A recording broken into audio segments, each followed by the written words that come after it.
When I was 18, I found out my college fund had been wiped out to pay for my sister's dream wedding in Santorini. But it wasn't the money that crushed me. It was the way my mom laughed when I confronted her about it, like I'd just told her I wanted to be an astronaut or a rock star. "Oh, come on, Ethan," she chuckled, not even looking up from her tablet. "You're not exactly Harvard material." My name's Ethan. I'm 22 now, but I still remember every word of that conversation like it was tattooed behind my eyes. I grew up in a middle-class family, 2 parents, one older sister named Nicole, and a golden retriever named Bailey who honestly treated me better than most humans did. From the outside, we looked like your average suburban family, the kind you see on holiday cards, matching sweaters, polite smiles, a backyard with a swing set. But behind all that, there was a quiet hierarchy in our house. Nicole was the queen bee. I was the bench warmer no one remembered to pass the ball to. Nicole was everything my parents wanted in a child: charismatic, photogenic, ambitious in the way that made for good Facebook posts. Prom queen, student council president, early admission to a small liberal arts college with an absurd tuition bill. My parents used to beam when they talked about her. "She's going places," Dad would say, his eyes lighting up like he was talking about the next president. When it came to me, their tone changed. "Ethan's, well, he's a good kid." That was always the line. A good kid. The kind of phrase people use when they don't know what else to say. But I didn't resent Nicole at first. I figured maybe I just hadn't found my thing yet. I was decent in school, especially in math, and I spent my free time fixing up old electronics in the garage. I wasn't flashy, but I had plans, big ones. I'd been dreaming of going to Georgia Tech since I was 15. I spent 2 years researching programs, building my GPA, applying for scholarships. I'd even gotten accepted into a pre-college summer program that year and had a whole spreadsheet tracking deadlines, tuition costs, and dorm essentials. I was ready, or I thought I was. The thing is, my parents had always promised us both college savings. Not massive trust funds or anything, but they made it clear from the time we were kids, if we got into a good school, they'd help us get there. I didn't question it. Every birthday card from Grandma came with a $50 check marked for the college fund. My part-time jobs through high school, every paycheck I saved went into that same account. I believed in that account. It wasn't just money, it was my future. So when Nicole got engaged right after graduating college, yes, fresh out, no job yet, no real-world experience, and announced she wanted a destination wedding because it's a once-in-a-lifetime thing, I didn't think much of it. Sure, it sounded expensive. Sure, Mom was suddenly spending hours scrolling through wedding Pinterest boards. But I figured they had savings. Or maybe Nicole's fiancé, Jason, had wealthy parents. He looked like the type, tall, polished, always wore loafers without socks. I didn't realize what had really happened until a week before my high school graduation. It was supposed to be a big day. I'd just gotten my acceptance letter from Georgia Tech and was floating on a cloud. I walked into the kitchen waving the envelope like a trophy. Dad was reading the paper. Mom was mixing something in a bowl. Nicole was on speakerphone with someone, probably her wedding planner. I said it out loud, beaming. I got in. Full acceptance. No one looked up. I remember clearing my throat and saying it again, a little louder. Nicole rolled her eyes. "Ethan, can you keep it down? I'm on a call about the welcome brunch in Mykonos." "Mykonos?" I blinked. "I thought your wedding was in Santorini?" She shrugged like it didn't matter. "We're doing both. It's all part of the experience." I laughed. Awkward, confused. "Wait, what? That sounds insane. Isn't that crazy expensive?" Nicole smiled like a cat with cream. "Oh, it's taken care of." That's when I turned to my mom, who finally stopped stirring the batter. "Wait, what does that mean? You guys didn't use my college savings for this, right?" Dad rustled the paper. Mom looked at me with that placating tone she used whenever she didn't want to explain herself. "We had to move some things around, sweetheart," she said lightly. "Nicole's wedding is a once-in-a-lifetime event." I just stood there, frozen. "You mean my college fund? You can always take out loans," Mom said, like she was talking about borrowing sugar from a neighbor. "Plenty of kids do. But I've been saving for that since I was 13. Mom shrugged. "And now you're helping your sister start her life. That's what family does." Then she laughed. That dry, dismissive laugh. "Besides, you're not exactly Harvard material." I didn't say anything after that. I just walked out of the room, climbed the stairs, and sat in my room staring at the acceptance letter I'd once been so proud of. I don't remember how long I sat there. Hours, maybe. Bailey patted in at one point and put his head on my knee, like he knew. That night, I lay awake replaying every birthday, every job shift, every weekend I'd skipped hanging out with friends because I was saving for something that apparently didn't belong to me anymore. My parents didn't even act like it was a betrayal. They acted like it was obvious. Like Nicole's dream wedding mattered more than anything I'd ever wanted. I didn't go to my graduation dinner. Nicole texted me a selfie from a bridal boutique with 3 dress options and wrote, "Which one makes me look like a goddess?" I never responded. The worst part wasn't even the theft of it all. It was the casual cruelty. The way they dismissed me, like I was just the spare. After that, everything changed. I stopped trusting them. I stopped believing in family-first nonsense. I stopped hoping for their approval. But I didn't give up. I took out the loans. I applied for every scholarship I could find. I sold my vintage game collection online.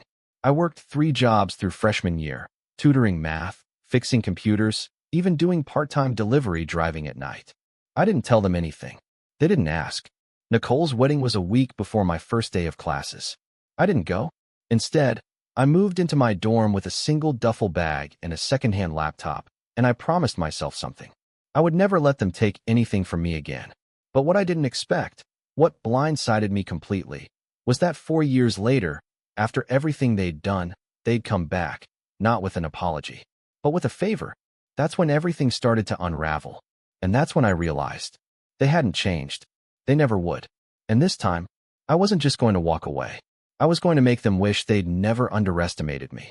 It had been almost 4 years since I last spoke to my parents beyond the occasional dry happy birthday text or stiff Christmas message. And honestly, life was better that way. Peaceful. Focused.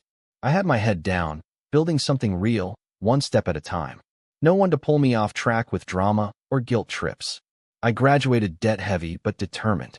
I landed a decent tech support job straight out of college. Nothing fancy, but it gave me just enough breathing room to start freelancing on the side, fixing systems, doing back-end dev work, troubleshooting software for small businesses. Within a year, I had a modest client list, a refurbished home office, and my first taste of independence that felt truly earned. Not gifted, not inherited. Mine. Nicole, meanwhile, was all over social media. Jason and I made it to Florence, one post said, paired with an airbrushed photo of her sipping wine in a flowy sundress. Self-care week in Bali, said another. The captions never changed, either honeymooning, redecorating, or finding herself. What she never posted about, though, was a job, because she didn't have one.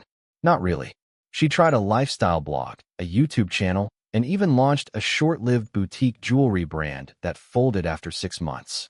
Jason, from what I could tell, worked in consulting, which I'm convinced was code for my parents' pockets.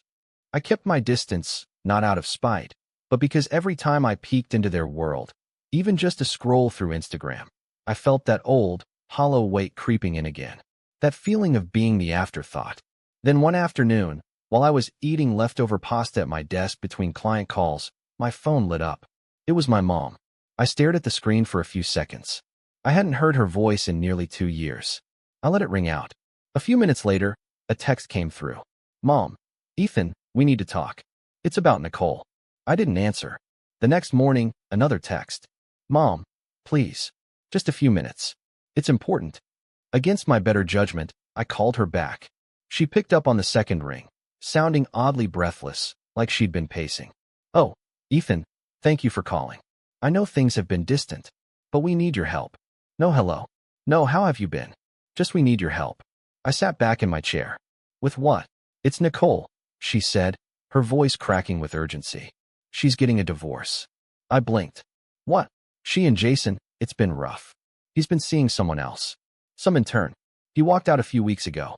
I didn't say anything. "We didn't want to tell you until it was official," she went on. "But she's devastated. The house is in his name. The accounts are frozen. She has nothing. No income. No assets. She's in pieces, Ethan. Pieces." A pause. "And the lawyer fees, they're astronomical. You know how these things are." I still said nothing. She pushed on. "We were hoping, praying, really, that maybe you could help. Just for now. Alone. Nicole's your sister. She needs us." I let the silence stretch. Every nerve in my body was on edge, tight like a bowstring. I could feel something boiling under my skin, but I wasn't sure if it was rage or disbelief. You want me, I said slowly, to pay for Nicole's divorce. Well, not all of it, she stammered. But maybe just help cover the retainer. She needs representation. Jason has a team of lawyers. I had to laugh. I couldn't help it. A sharp, bitter sound. Mom, for years ago you used my college savings so she could throw rose petals in the Aegean Sea. Now you want me to bail her out. That's not fair, Ethan. No, I snapped. You drained the one thing I had to build a future for her wedding. Then you told me to take out loans because I wasn't Harvard material. Now you're asking me to cover her legal bills. She hesitated. People make mistakes. We didn't know things would turn out like this. You didn't care how they'd turn out, I said. You gambled with my future, and now that she's screwed up hers, you want me to fix it. Her voice hardened. We're still your family. Are you? That ended the call. I thought that would be the end of it. I thought she'd go back to pretending I didn't exist, like she had for years. But I underestimated how desperate they were. 3 days later, Nicole showed up at my apartment. I opened the door, and there she was. Same glossy hair, same forced smile energy, but this time wearing oversized sunglasses and carrying a purse that probably cost more than my rent. She didn't even say hi, just swept past me like she owned the place and made herself at home on the couch. I know what Mom said, and I just want to be honest with you, she began. This isn't just about me. This is about showing Jason that I have support, that I have people in my corner. I closed the door and leaned against it. You didn't have people in your corner when you emptied my college account. She waved a manicured hand. Oh, come on. That was years ago. Are you still holding on to that? Yes, I said plainly. She sighed. Look, Ethan, I know we've had our differences, but this divorce is serious. I'm going to lose everything. The apartment, the car, even Bailey. I frowned. Bailey? Our Bailey. She nodded. Jason took him. Said he needed emotional support. Can you believe that? I wanted to scream. Bailey had been my dog. I was the one who begged for him on my 10th birthday. But when I left for college, they decided he'd be Nicole's dog because she was around more. Now Jason had him. I clenched my jaw. That sucks. But that doesn't mean I'm going to fund your legal team. Her voice sharpened. So what? You're just going to watch your sister go down in flames. No, I'm going to watch you learn what it feels like to clean up your own mess. She stood up then, face flushed. Wow. So all that talk about rising above, being the bigger person, that was just noise. I looked her in the eye. No, that's why I'm not slamming the door in your face. That's also why I am going to ask you to leave. Her jaw dropped. You're seriously kicking me out? I have a call in 5 minutes, I said, walking over to open the door. She stared at me like she didn't recognize who I was. Good, because I wasn't the same kid who used to patch her Wi-Fi or walk her dog while she went shopping. I wasn't the quiet little brother who stayed home while she flew to islands and posted selfies with hashtags like #blessed. I was someone she didn't control anymore. A week passed. Then the emails started. One from my dad, one from Mom, then a long one from Nicole titled, An Open Letter to My Brother. Each one more manipulative than the last. Guilt, flattery, emotional blackmail. Dad, it's time to be the man of the family, son. Nicole needs us. Mom, don't you want to be part of something bigger than grudges? Nicole, I guess some wounds just never heal. But I thought you were better than this. They even CC'd my aunt and uncle on one of them, trying to build a chorus of guilt. But the worst came 2 weeks later. I was getting coffee near my building when my phone buzzed. A number I didn't recognize. I picked up, distracted. Hello, Ethan? This is Amanda. I'm Nicole's lawyer. I froze. Why are you calling me? I understand there's been some disagreement about financial assistance, she said smoothly. Nicole listed you as a potential lender on her application, and we'd like to confirm whether you're contributing toward her retainer. I'm sorry, what? She indicated you had agreed to help. We just need a verbal confirmation. My heart pounded in my ears. That's a lie. Oh, the woman said, clearly caught off guard. Apologies. I'll update the record. I hung up. Then I stared at the screen. She hadn't just asked for help. She pretended I gave it. She was trying to manipulate the legal system, using my name to secure representation she couldn't afford. That was the moment something inside me snapped. It wasn't just the money anymore.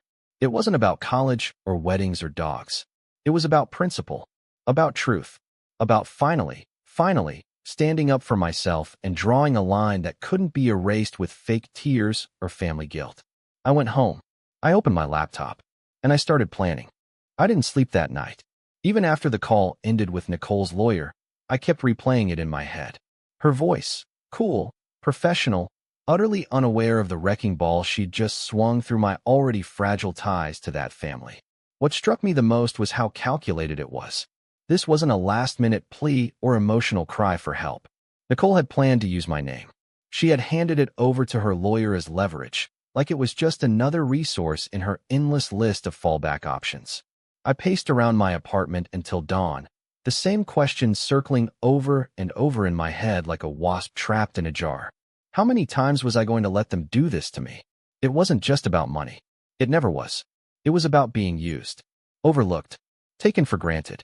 My whole life, I'd been the one quietly picking up the slack, walking the dog when Nicole forgot, fixing the Wi-Fi at 2 a.m. when she had a Zoom interview, covering her coffee tab when she left her card at home. And every time, I told myself it was just a phase, that one day, they'd see me differently. But they never did. That week broke something in me, but not in the way they probably expected. I didn't spiral. I didn't rage. I didn't even send a reply. Instead, I shut everything down. I paused freelance work for the first time in 2 years. I canceled my meetings. I ignored the emails still trickling in from my family like smoke from a fire that hadn't quite gone out. I went dark, and for about 3 weeks, I did nothing but exist. I ate ramen noodles and peanut butter sandwiches, let dishes pile up, skipped showers, and pulled the blinds down like I was hiding from a storm. Because emotionally, I didn't want to talk to anyone. I didn't want to explain. I didn't want to tell my friends why I looked like I hadn't slept in days or why I flinched when someone mentioned their parents. I had no one to talk to about it. Not really. My friends had good families. Or at least, ones that acted good. Ones that remembered birthdays and sent postcards and didn't use their college funds to pay for catered shrimp towers in the Greek islands. I hit my version of rock bottom one night at 2 a.m., sitting on the floor of my apartment, half drunk on cold coffee and eating dry cereal from the box. I'd just gotten an automated email reminder that my loan payment was due soon. The same loans I never should have had. The ones that existed because my own parents bet against my future. And right then, something inside me shifted. Not anger. Not bitterness. Resolve. I looked around my dim, messy apartment and thought, I'm done. Not with life. With them. I was done giving them space in my head. Done letting their decisions define my self-worth. Done carrying the guilt of not being their ideal son. So I stood up. I cleaned the entire apartment from top to bottom that night. Scrubbed the sink. Vacuumed. Did laundry. Organized my files. When I finally collapsed into bed, it was almost sunrise, but for the first time in weeks, I slept. And when I woke up, I got to work. Not just work, but the work. The kind that changes your life when no one's watching. I started with the one thing I could control, my business. I reopened my freelance portal and redesigned my personal website. I rewrote every service description to sound sharper, bolder, more professional. I revamped my LinkedIn. I reached out to former clients with follow-ups, asking for testimonials and referrals. I created a PDF services deck and started pitching small startups I admired. Within 2 weeks, I had 3 new clients. Then 5. I began tracking everything: hours worked, profit margins, customer retention. I joined a few online forums and communities for freelance developers, started posting tips, sharing experiences, giving advice. People noticed. My inbox started getting inquiries without me even having to pitch. One of my posts on a developer subreddit went mildly viral. Something about structuring your freelancing rates for long-term sustainability. That post landed me a connection with a small business incubator in Atlanta, and before I knew it, I was handling back-end work for 5 early-stage startups, one of which was quietly gaining traction in the fintech space. The funny thing? The more I worked, the more I remembered why I'd fallen in love with tech in the first place. It wasn't just about money. It was about building. About creating something that worked because I made it work. Unlike my family, code made sense. Inputs led to outputs. Logic mattered. There were no passive-aggressive comments or shifting loyalties, just clean function and results. By month 3, I'd paid off one of my loans in full. By month 4, I'd saved enough to finally upgrade from the beat-up secondhand laptop that had gotten me through college. I bought a sleek new machine, fast, powerful mine. I kept my head down and built. No social media posts. No gloating. Just quiet momentum. I started journaling again, too. Nothing fancy. Just pen and paper each night before bed, tracking my progress, unloading my thoughts. One night, I wrote something that stuck with me. If they couldn't see my worth when I had nothing, they don't get to benefit from me now that I'm building everything. It became a mantra. I taped it above my desk. Months passed. I got healthier. Not just mentally, but physically. I stopped eating like a stressed-out raccoon and started meal prepping. Nothing fancy. Chicken, rice, broccoli, but consistent. I began jogging in the mornings.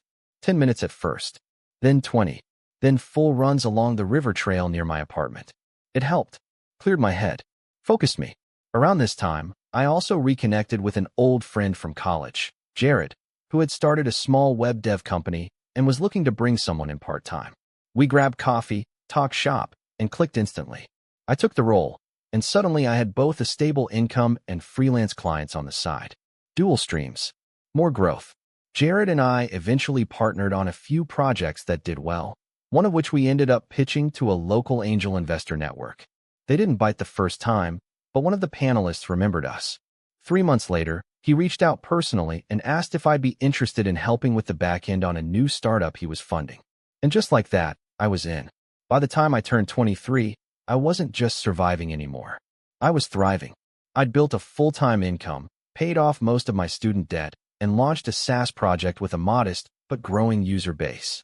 I had my own LLC, a clean credit score, a small but respectable emergency fund. I wasn't rich. Not yet. But I was free. Free from the narrative they'd written for me. Free from the idea that I was second tier, less than, disposable. I'd built my own future. And that should have been the end of it. Should have been the happy ending. The look at me now glow up. The full circle moment. But life has a funny way of circling back when you least expect it. Because just when I thought I was finally out of their orbit, Nicole came back. Again. But this time, she didn't come with tears or lawyers. This time, she came with receipts. And what she revealed, it changed everything. It started with a knock. Not a phone call. Not a text.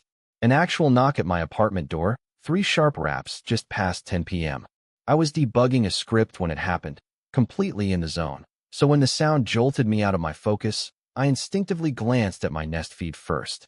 The moment I saw the familiar outline, arms folded, head tilted slightly like she was already annoyed, I knew it was Nicole.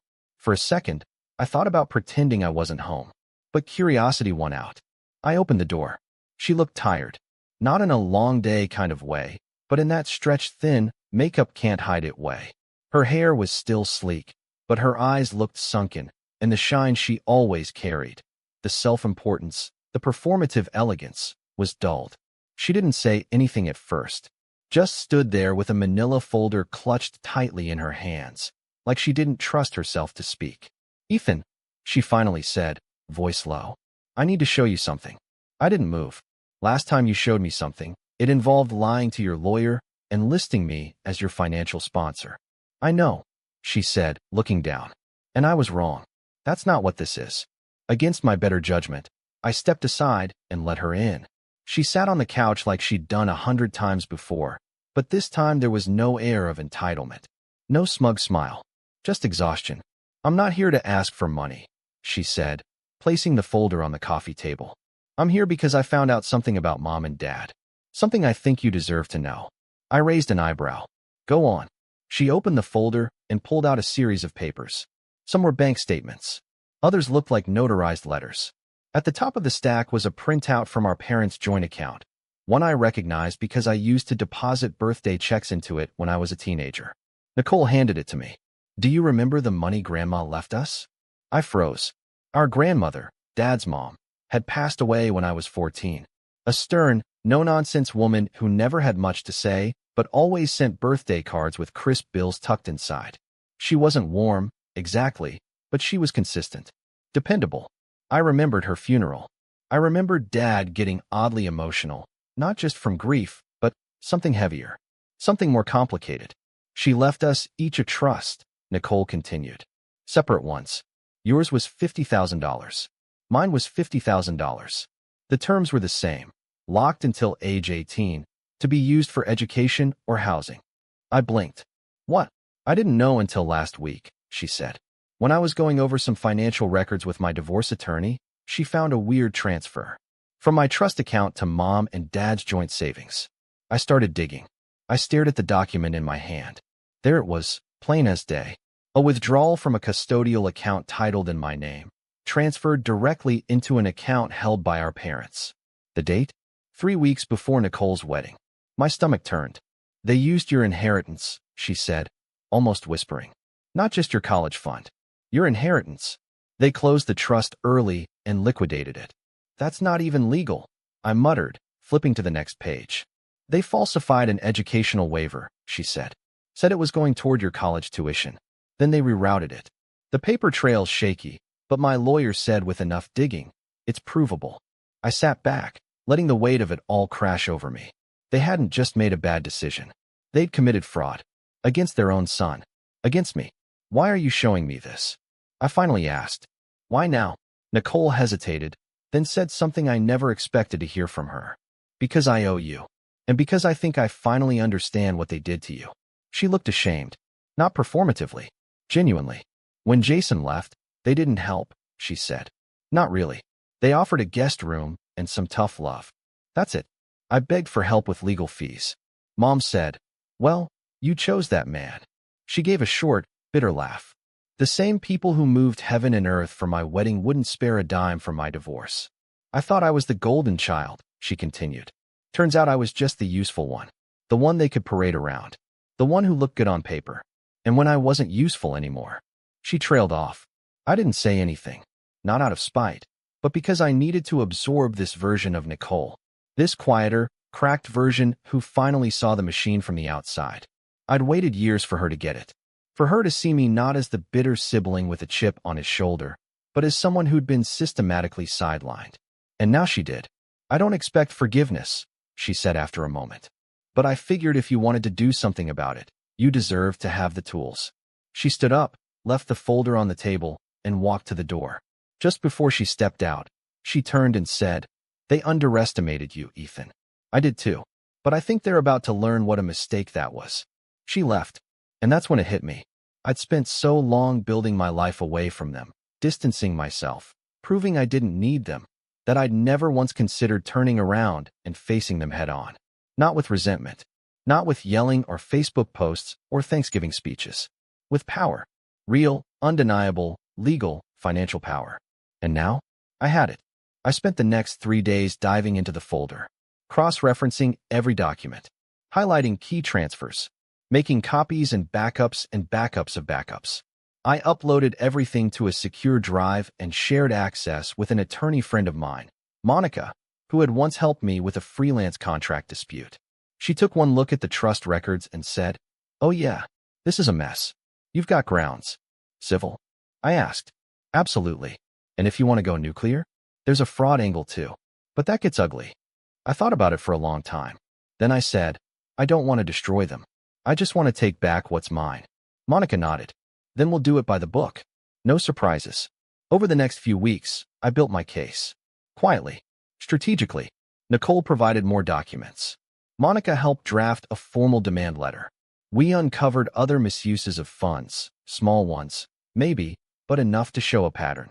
There were even irregularities with Nicole's own trust, suggesting mom and dad had dipped into hers before she turned 18 as well. I began tracking my loan payments. Every cent I'd taken out because of their lie. Every interest fee I'd paid. Every month I'd spent working overtime to patch the hole they'd left. All of it, documented. And then, while scanning old email backups, I found something I'd long forgotten. An email from Dad, sent when I was 17. The subject was scholarship forms.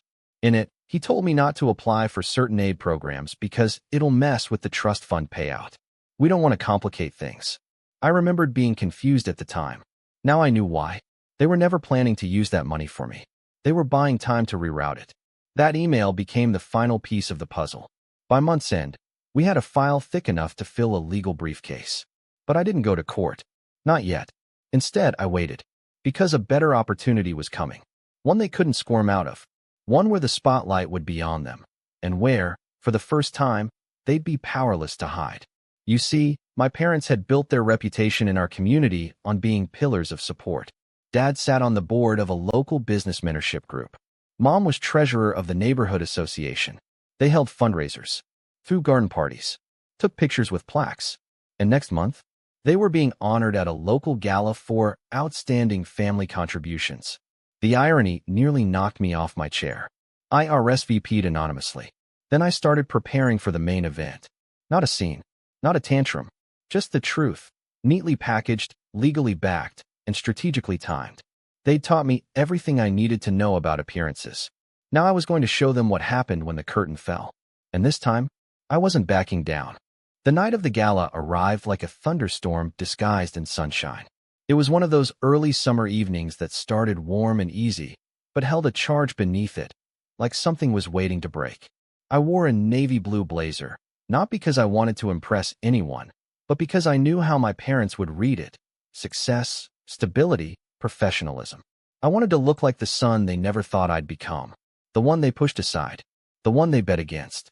The event was hosted at a country club just outside the city, a sprawling, manicured place with white columns and a chandelier in the lobby that looked like it cost more than my apartment. I arrived early and took my seat at one of the rear tables, positioned perfectly to observe but remain unnoticed for now. The evening opened with a cocktail hour, full of fake laughter and too tight handshakes. I spotted my parents near the center of it all, dressed to the nines. Dad in a gray tailored suit, Mom in a crimson dress that shimmered under the lights.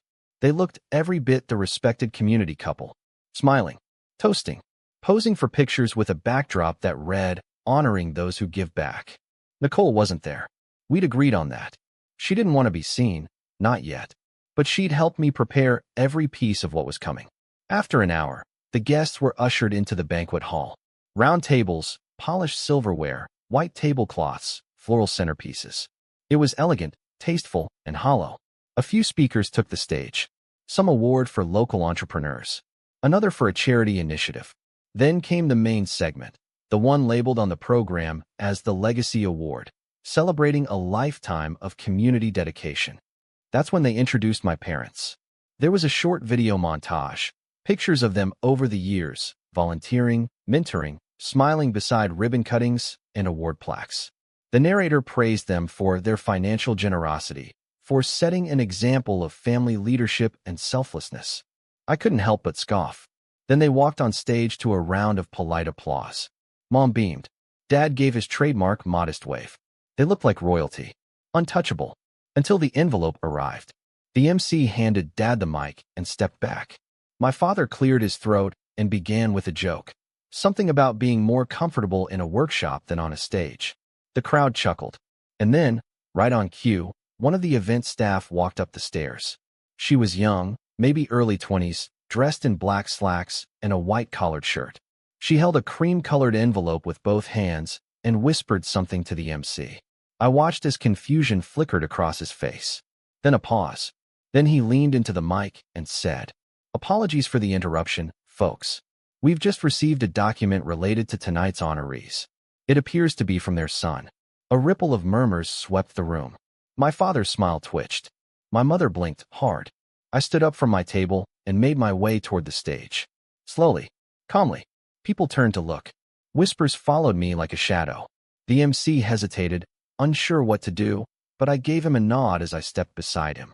"May I?" He handed me the mic. I turned to face the crowd, and for a moment, I saw them, not just my parents, but the entire room.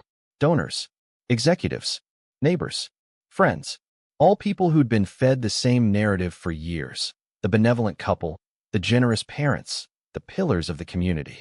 I took a breath. "My name is Ethan," I said. "Some of you know me. Most of you probably don't.